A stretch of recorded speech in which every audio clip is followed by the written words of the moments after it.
Selamat berjumpa kembali kawan-kawan semuanya.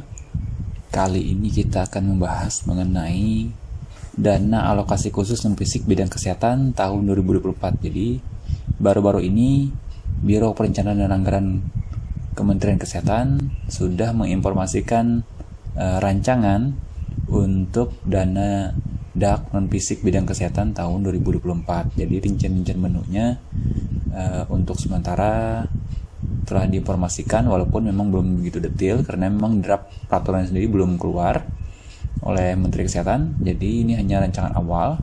Biasanya memang untuk menu-menu DAK non fisik ini dikeluarkan sekitar bulan Agustus atau bulan Juli agar pemerintah daerah ataupun dinas kesehatan, puskesmas dapat menginput menu-menu yang telah diberikan ke dalam aplikasi anggaran, baik itu SIPD, RNG maupun yang lainnya. Jadi ini hanya tahapan awal, menu-menu awal untuk diberitahukan kepada kawan-kawan semuanya. Kita lanjut kepada menu berikutnya. Nah, untuk pembahasan awalnya adalah realisasi DAK non-fisik tahun anggaran 2023, baik itu provinsi, BOK kabupaten kota maupun BOK puskesmas. Jadi ini kita lihat dulu realisasi DAK non fisiknya di tahun 2023 ini. Nah, jika kita lihat pada tabel bagian bawah, itu bisa dilihat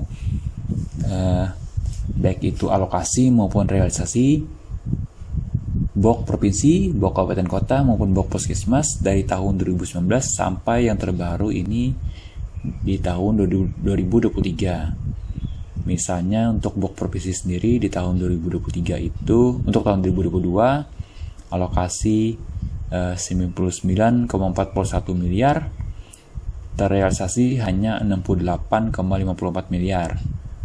Jadi sekitar 68,95% terrealisasinya. Sementara untuk tahun 2023 ini sudah 13,21% terrealisasi. Demikian juga untuk BOK kabupaten kota di tahun 2022 itu sudah yang terrealisasi hanya 59,06%, jadi cukup rendah. Untuk tahun 2023 BOK kabupaten kotanya sudah 3,90%, jadi sangat rendah sekali untuk BOK kabupaten kota. Lalu BOK puskesmas itu tertinggi. Untuk tahun 2022 terrealisasi itu 70,11% dari alokasinya. Sementara untuk tahun 2023 itu sudah terrealisasi 19,52%. Jadi cukup lumayan dibanding dengan BOK provinsi dan juga BOK kabupaten kota.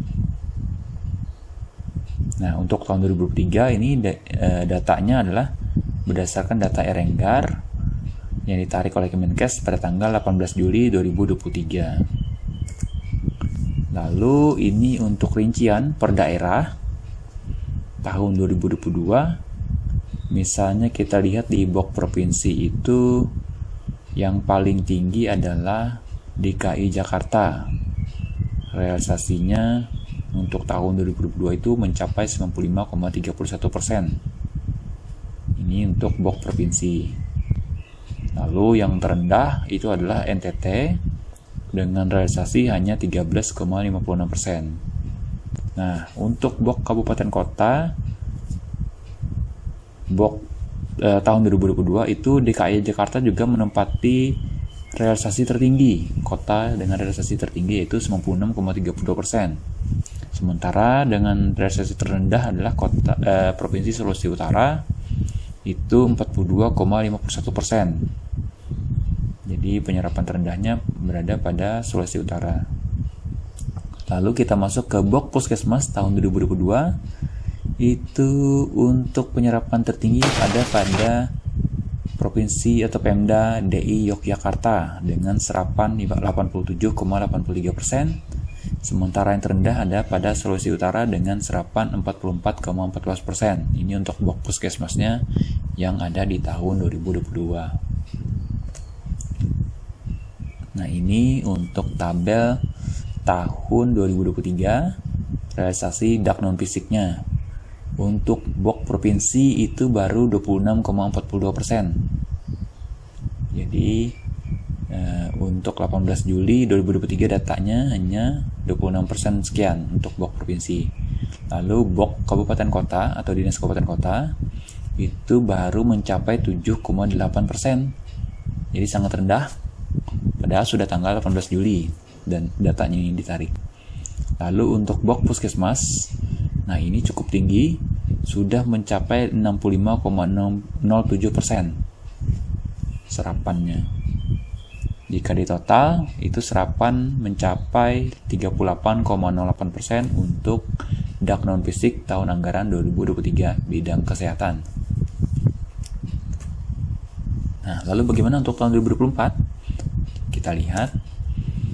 Untuk DAK 2024 ini tentu saja sama. Jadi ada tahap perencanaan, baik itu prioritas kebutuhan, keselarasan data, anggaran, lalu pelaksanaan, harus sesuai dengan juknis, tepat waktu, tepat sasaran, dan di Monep nantinya secara berjenjang dan periodik. Lalu jangan lupa pelaporannya pada Erenggar dengan tepat waktu. Nah, inilah adalah menu DAK non-fisik tahun anggaran 2024, baik itu BOK provinsi, BOK kabupaten kota, maupun BOK puskesmas. Silakan disimak. Untuk fokus alokasi, tentu saja ini ada beberapa poin dapat dilihat.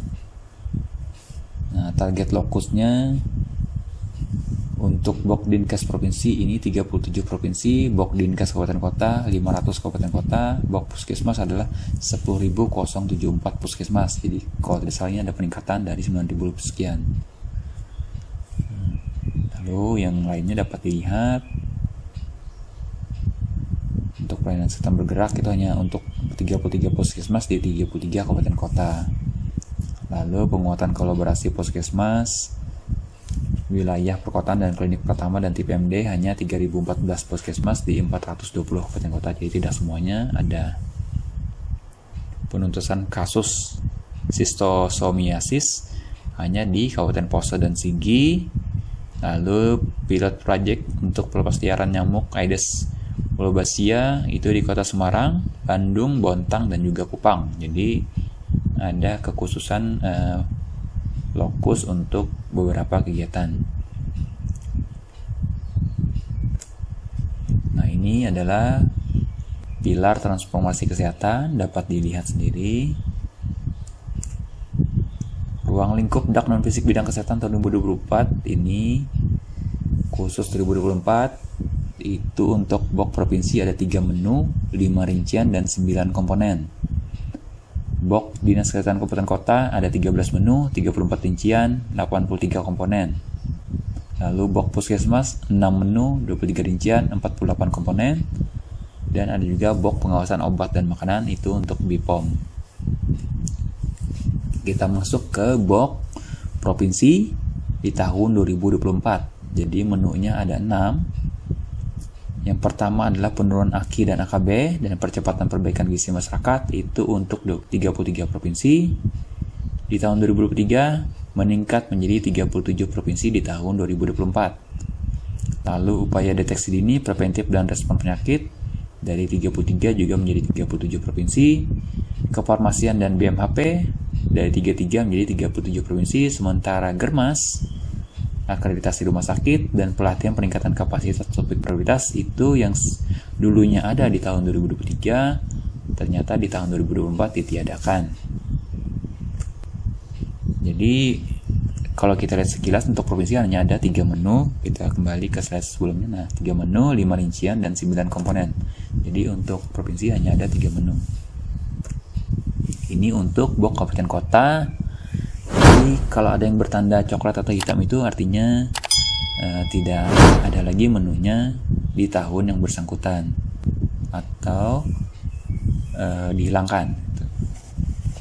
Nah, misalnya untuk penurunan AKI AKB dan percepatan perbaikan gizi masyarakat, ini untuk BOK kabupaten kota, Dinas Kesehatan Kabupaten Kota. Ini sama 500 kabupaten kota. Lalu upaya deteksi dini dan respon penyakit ini sama, masih ada, jumlahnya juga sama. Yang tidak ada di tahun 2023 ini adalah penguatan koordinasi tata kelola UKM sekunder. Lalu dukungan akreditasi Rumah Sakit D Pratama Dan juga poin ke-9 itu juga sama, tidak ada sebelumnya di tahun 2023, menjadi ada di tahun 2024 dengan beberapa lokus yang dikhususkan. Jadi silakan dilihat sendiri untuk menu-menu di Box Dinkes Kabupaten Kota. Nah, kita masuk ke Box Puskesmas. PMT berbasis pangan lokal dari tahun 2023 itu ada 390 kabupaten kota, meningkat menjadi 508 kabupaten kota. Penurunan AKI AKB dan percepatan perbaikan gizi masyarakat dari yang 9.970 puskesmas di tahun 2023 menjadi 10.074 puskesmas. Jadi kenapa meningkat? Karena memang ada update dari registrasi puskesmas di tingkat Kementerian Kesehatan di tahun 2022 atau 2023, sehingga jumlahnya menjadi meningkat sekitar 104 puskesmas. Demikian juga untuk upaya deteksi dini juga sama meningkat, insentif UKM juga masih ada, dan jumlahnya puskesmas juga meningkat, sama. Nah, yang dulunya tidak ada di anggaran 2023, di puskesmas itu menjadi ada di 2024 adalah penguatan kolaborasi puskesmas dengan klinik Pratama dan TPMD dengan pelayanan program prioritas. Ini dikhususkan di 3014 puskesmas. Jadi tidak semua puskesmas nanti memiliki anggaran ini. Manajemen puskesmas juga masih ada dengan puskesmas yang bertambah. Upaya germas dan juga kalibrasi alat kesehatan sekarang tidak ada lagi. Jadi untuk melihatnya mungkin ini akan bergeser ke Box Dinkes Kabupaten Kota. Coba kita lihat. Nah, ini kalibrasi ada di poin ke-11. Jadi yang sebelumnya tidak ada di Dinkes Kabupaten Kota tahun 2023 menjadi ada di Dinkes Kabupaten Kota, tepatnya untuk lokus 379 Kabupaten Kota. Lalu penguatan kolaborasi juga ada di sini.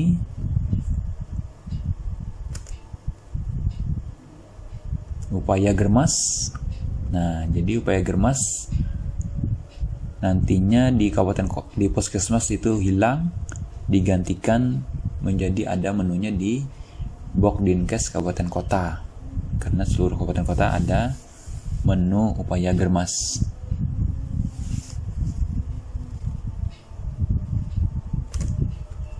Nah, tentu saja semua perencanaannya untuk tahun 2024 ini tidak lupa melalui aplikasi Erenggar. Untuk waktunya ini sudah disebutkan 4-30 September itu adalah sinkronisasi dan harmonisasi. Lalu tanggal 1-31 Agustus 2023 itulah input usulan melalui Erenggar. Jadi sampai akhir bulan ini adalah input usulan dulu di Erenggar. Lalu tanggal 4-30 September itu adalah sinkronisasi dan harmonisasi. Pada bulan Oktober itu adalah penetapan Pagu Pepres. Pada bulan November itu adalah penyusunan RK atau rencana kegiatan. Ini tahapannya. Nah, hal yang perlu dipahami adalah 1. Seluruh proses dilakukan melalui aplikasi Erenggar. Nah, ini perlu diperhatikan. Nomor 2, tidak semua daerah mendapatkan box. Jadi ada beberapa lokus untuk beberapa menu tadi, tidak semuanya ada di semua kabupaten kota atau semua puskesmas. Lalu, tidak semua menu rincian komponen terbuka untuk semua daerah, jadi sesuai dengan kekhususan lokus yang ditetapkan oleh Kementerian Kesehatan. 4. Usulan tidak melampaui pagu indikatif. Ini sudah jelas. 5. Usulan disertai data dukung yang baik. Jadi ada data dukung yang harus dilampirkan, biasanya di aplikasi Erenggar, lampirannya, TOR, RAB, dan sebagainya, ataupun data-data yang menunjang pelaksanaan kegiatan tersebut. Nomor 6, laporan realisasi harus tepat waktu. Jadi dipantau terus oleh Kementerian Kesehatan untuk realisasinya biasanya di aplikasi Erenggar. Nah, ini untuk dak non fisik bidang kesehatan tahun 2024. Jadi pengelompokannya ini tidak lagi melihat jenis anggaran untuk Dinkes atau puskesmas, tetapi pengelompokan berdasarkan kelompok primer, dan sebagainya. Jadi kelompok menu tadi dikelompokkan dalam jenis-jenis menunya. Misalnya untuk primer itu ada UKM esensial, PMT berbasis pangan lokal, kefarmasian dan BMHP dan sebagainya. Jadi ini hanya pengelompokannya saja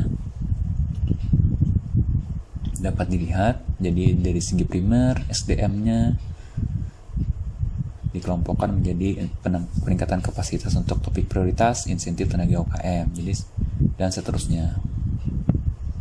Nah, ini untuk UKM esensial, pengelompokannya adalah penurunan AKB di dalamnya adalah, lalu upaya deteksi dini, preventif dan respon penyakit, upaya germas, penguatan koordinasi tata kelola UKM sekunder. Jadi keterangannya itu misalnya untuk AKB kegiatannya antara lain surveillance dan tata laksana kesehatan ibu dan anak, pendampingan puskesmas dan FKTP dalam pelayanan KIA, kegawat dauratan, dan sistem rujukan maternal dan neonatal, dan seterusnya. Jadi kawan-kawan semua misalnya yang ada di Dinkes maupun puskesmas, jika memiliki menu misalnya untuk AKB, silakan dibuat kegiatannya sesuai yang ada di kolom keterangan. Jadi mana-mana saja yang menjadi lingkup dari Pasienkes atau lingkup jenis unitnya yang memiliki komponen tersebut.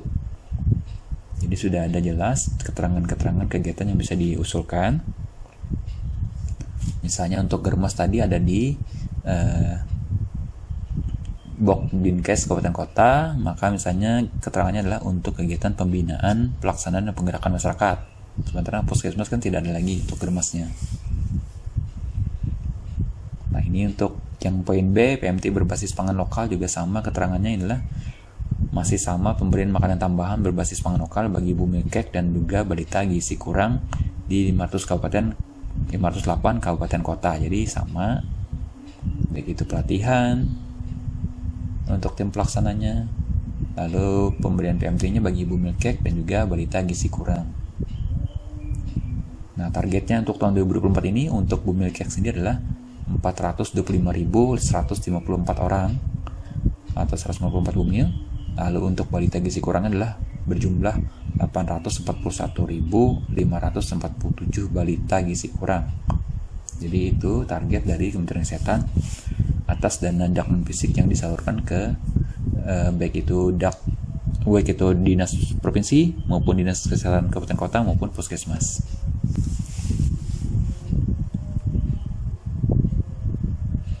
Ini juga sama, menu-menunya masih ada, baik manajemen puskesmas, itu pengelompokannya misalnya lokmin bulanan, lokmin triwulan, langganan simpus, dan sebagainya, dapat dilihat sendiri di komponen atau menu yang dimiliki oleh masing-masing unit, baik itu puskesmas, dinas provinsi, atau dinas kabupaten kota. Nah, survei akreditasi puskesmas ini ada ditargetkan itu adalah berjumlah 1.748 puskesmas. Jadi keterangan di sini disebutkan untuk tahun 2024 seluruh puskesmas 100% harus terakreditasi. Jadi kita perlu pertimbangan nanti untuk dinas kesehatan kabupaten kota meminta pertimbangan Pemda misalnya agar seluruh puskesmas di tempatnya bagaimana caranya dapat dilakukan akreditasi dengan anggaran yang ada. Tentunya jika mengandalkan dana box sendiri tidak akan mencukupi karena memang hanya disalurkan 1.748 puskesmas. Sementara jumlah puskesmas di seluruh Indonesia itu 10.000 lebih. Artinya perlu ada inovasi dari Pemda sendiri, misalnya menggunakan anggaran-anggaran lainnya yang ada di Pemda ataupun anggaran lainnya agar dapat mengakreditasi puskesmas di wilayah kerja atau di kabupaten kota tersebut.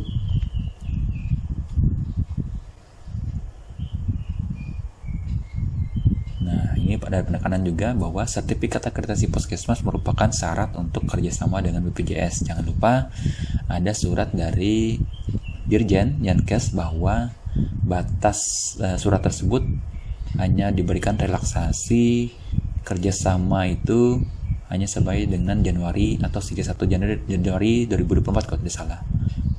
Jadi atau 31 Desember tahun 2023. Jadi setelah 1 Januari tentu saja BPJS akan mensyaratkan sertifikat akreditasi. Jika tidak memiliki sertifikat akreditasi, tentunya BPJS dapat menghentikan kerjasama dengan puskesmas dimaksud.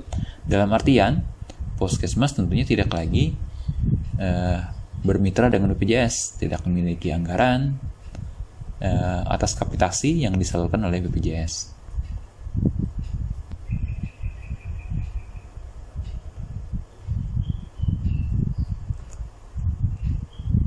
Nah, ini untuk transformasi SDM kesehatan.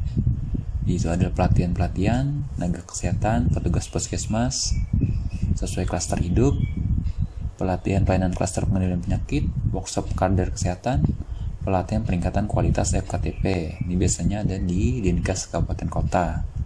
Kalau Dinkes Provinsi sudah tidak ada lagi.